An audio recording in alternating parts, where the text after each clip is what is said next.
അടിപൊളി time piece തോന്നുമ്പോഴേ അലാറടിക്കൂ. ഞാനും അതാ വിചാരിച്ചേ. നീയല്ലേ പറഞ്ഞേ ഇന്ന് നിന്റെ അച്ഛൻ നാട്ടിൽ നിന്ന് വരുന്നുണ്ടെന്ന്? 7 മണിക്ക് ഫെലിക്സിനെയും കൂട്ടി ചിറ്റപ്പന്റെ വീട്ടിൽ ചെല്ലാന്ന് പറഞ്ഞതാ ഞാൻ. ഈ ശവം ഞാൻ ഇന്നോടടുത്ത് എറിയും. വെറുതെ വായിട്ടലച്ച് സമയം കളയാതെ വല്ലതും എടുത്തോടുത്ത് പോവാൻ നോക്ക്. ആ ഗണപതിക്കൊരു തേങ്ങ ഉടച്ചോ, എല്ലാം ഭംഗിയായിട്ട് നടക്കാൻ.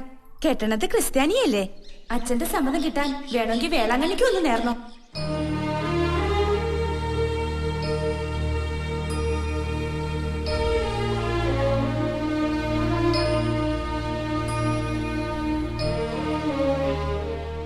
ചിന്തന്നൂർ മഠത്തിലെ കുട്ടിയാണത് പോട്ടും. തമ്പുരാന്റെ കയ്യിൽ നിന്ന് പട്ടുംപളി വാങ്ങിയുള്ള നാദസ്വര വിദ്വാൻ പാലക്കാട് രാമനാഥന്റെ മകളെന്നത് നീ മറക്ക വേണ്ടാം. എதையும் மறக்கல. எனக்கு என்ன ஆசையோ அது சொன்ன சித்தப்பா. இந்த നാട്ടില് പെരുമയാ വാഴുന്ന ഒരു ബ്രാഹ്മണാൾ കുടുംബത്തിക്ക് വേറെ ജാതിയിലൊരുത്തൻ മാപ്പിളയെ വരലാമോ?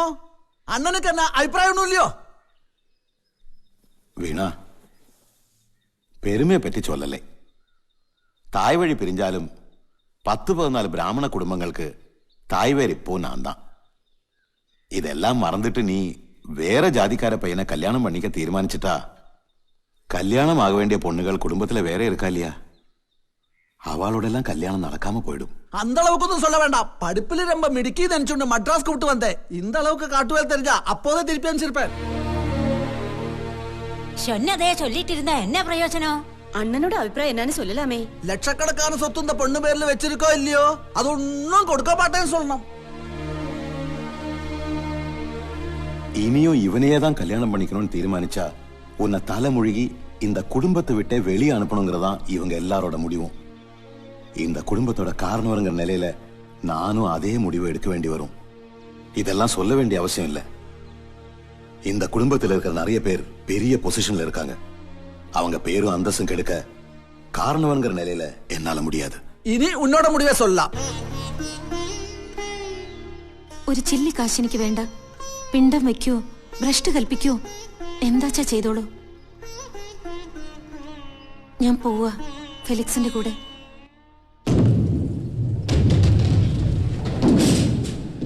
പപ്പയോട് ഫെലിക്സ് എന്താ പറഞ്ഞത്? നിന്റെ അച്ഛൻ തമിഴും മലയാളവും കൂട്ടിക്കലർത്തി പറഞ്ഞൊക്കെ ഞാൻ പപ്പയോട് പറഞ്ഞു. എന്നിട്ട് പപ്പ എന്നോട് വീട്ടിലേക്കൊന്നും ചെല്ലാൻ പറഞ്ഞിരിക്കുക. ഞാനൊരു ലീവ് ലെറ്റർ അല്ല, നീ ഓഫീസിൽ കൊടുത്തേക്ക്.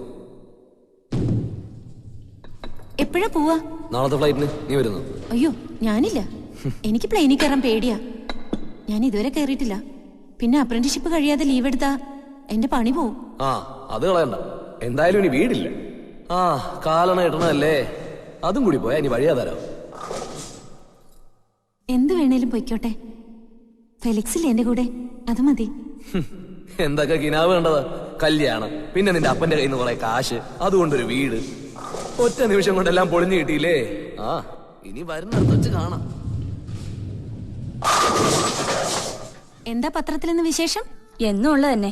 അവിടെ എവിടെയൊക്കെ ആയിട്ട് കുറെ പേര് ചത്തു. താങ്ക്സ്. വീണ, ഒരു ഗസ്റ്റ് ഉണ്ട്.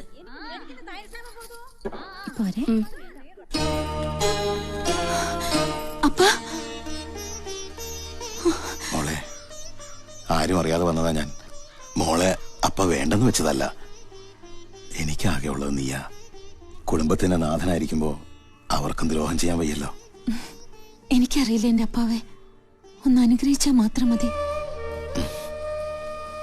എന്താ ഇത വെച്ചിക്കോ. 30 ലക്ഷം രൂപയുടെ ഡ്രാഫ്റ്റ് ആണ് ഇതിനുള്ളിൽ. മോൾക്കൊരു ചെറിയ വീട് വാങ്ങണമെന്ന് പറഞ്ഞിരുന്നില്ലേ, അതിനാ. നിനക്ക് നല്ലതേ വരൂ. വീണ വരുന്നോ? എവിടെ? സ്പെയിനിലെ രാജകുമാരിയുടെ ആഭരണങ്ങൾ എക്സിബിഷന് വെച്ചിരിക്കുന്നു.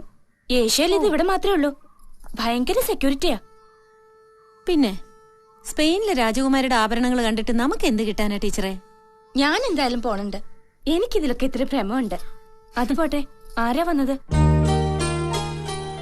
അച്ഛനാ. ആരും അറിയാതെ എനിക്ക് കാശ് കൊണ്ട് തരാൻ വന്നതാ. കാശോ? എന്റെ ഒരു സ്വപ്നത്തെക്കുറിച്ച് അച്ഛനും ഞാൻ എഴുതിയിരുന്നു. ഒരു കൊച്ചു വീടും അവിടെ ഞാനും ഫെലിക്സും കുട്ടികളും. അത് വാങ്ങാനുള്ള കാശ് തരാൻ വന്നതാ. അനുഗ്രഹം തന്നു. സംഗീതജ്ഞനാ, നാദസ്വര വിദ്വാന, പത്മശ്രീയാന്നൊക്കെ പറഞ്ഞിട്ട് കാര്യമായില്ല. പാവം എന്റെ അച്ഛന്റെ ഉള്ളിൽ കൊച്ചു കുഞ്ഞുങ്ങളുടെയാ. ഒരു ഹാള്, കിച്ചൺ, 2 ബെഡ്റൂം, ഒരു പൂജാമുറി. എനിക്ക് ഇത്രയും മതി. ബെഡ്റൂമിലിരുന്ന കടല് കാണണമെന്നാ ഫെലിക്സ് പറയാറ്. ഇത് ഞാൻ കണ്ട വീട് പോലെ തന്നെ. നിന്റെ ബഡ്ജറ്റിനും ഓക്കെ. നാളെ തന്നെ നമുക്ക് ഉറപ്പിച്ചേക്കാം. ഓക്കെ വീണ, ബോസ് വിളിക്കുന്നു. Oh okay, bye. പിന്നെ കാണേ. May come in sir? Yes. Felix ജോലി റിസൈൻ ചെയ്യുന്ന കാര്യം വീണയോട് നേരത്തെ പറഞ്ഞിരുന്നോ? ഇല്ല. പിന്നെന്താ പെട്ടെന്ന് ഇങ്ങനെ? ഇത് കണ്ടോ, റിസൈൻ ചെയ്തുകൊണ്ടുള്ള ഫെലിക്സിന്റെ ഫാക്സ് ആയത്. എവിടുന്നാ? മാംഗ്ലൂരിലൊരു ഹോട്ടലിൽ നിന്നാണ് ഫാക്സ് ചെയ്തിരിക്കുന്നത്. ഫോൺ നമ്പറൊക്കെ ഇതിലുണ്ട്, ഒന്ന് വിളിച്ചു നോക്കിയേ. ഓഫീസിൽ നിന്ന് കിട്ടിയ നമ്പർ വെച്ച് നീ ബാംഗ്ലൂർക്ക് വിളിച്ചു. അപ്പൊ കക്ഷി ഹോട്ടലിലുണ്ട്. നിന്റെ ശബ്ദം കേട്ടപ്പോ കട്ട് ചെയ്യുകയും ചെയ്തു. അല്ലെങ്കിൽ ദിവസം 10 പ്രാവശ്യമെങ്കിലും നിന്നെ വിളിക്കുന്ന ആളാ. പോയിട്ടിപ്പോ ഒരാഴ്ച കഴിഞ്ഞു, ഒരു പ്രാവശ്യം പോലും വിളിച്ചിട്ടില്ല. ജോലി രാജിവെച്ചു, താമസിക്കുന്ന റൂം വെക്കേറ്റ് ചെയ്തു. ഇതിന്റെയൊക്കെ അർത്ഥം എന്താ? അയാൾക്ക് നിന്നെ വേണ്ടാന്നല്ലേ? ഇല്ല ടീച്ചറെ, അച്ഛനെയും കുടുംബമൊക്കെ ഫെലിക്സിന് വേണ്ടിയാ ഞാൻ വേണ്ടാന്ന് വെച്ചത്. എന്നിട്ട് അങ്ങനെയൊന്നും ഉണ്ടാവില്ല. ഇനി ഞാൻ നിന്നോടൊരു സത്യം പറയട്ടെ. അയാളെ കുറിച്ച് ഞാൻ അന്വേഷിച്ച് പറഞ്ഞത് അയാൾ അവിടെ 2 ദിവസം കൂടെ ഉണ്ടാവുന്ന. അയാൾ അവിടുന്ന് പോയ പിന്നെ ഒരു അഡ്രസ്സും കിട്ടില്ല. എന്തോ എനിക്ക് ആകെ ഒരു പന്തികേട് തോന്നുന്നു. നീ വേഗം ചെന്ന് അയാളെ കണ്ട് കാര്യം പറഞ്ഞില്ലെങ്കിൽ സംഗതി വഷളാവും. ഞാനിപ്പോ എങ്ങനെയാ? ഫ്ലൈറ്റിൽ കയറാൻ പേടിയാണെന്നൊന്നും പറഞ്ഞിട്ട് കാര്യമില്ല. അടുത്ത ഫ്ലൈറ്റിന് പൊയ്ക്കോണം. അല്ലാതെ ട്രെയിനിൽ കയറി അങ്ങോട്ട് ചെല്ലുമ്പോഴേക്കും ആളങ്ങ് പോവും.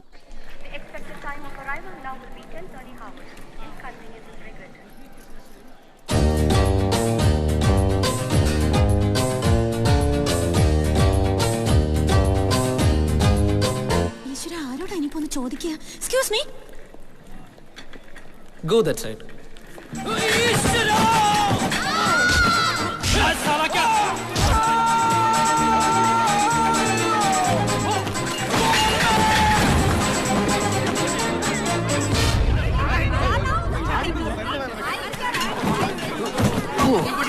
Okay, carry on.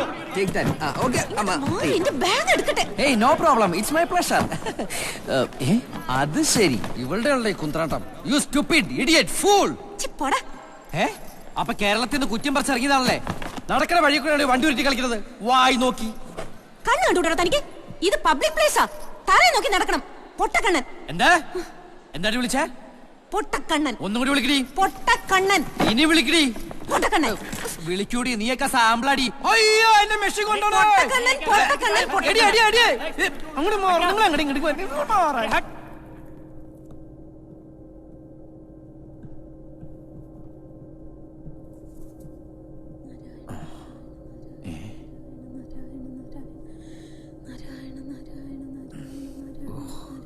ഈ ശവത്തിന്റെ അടുത്ത് തന്നെയാണല്ലോ വന്ന് പെട്ടത്.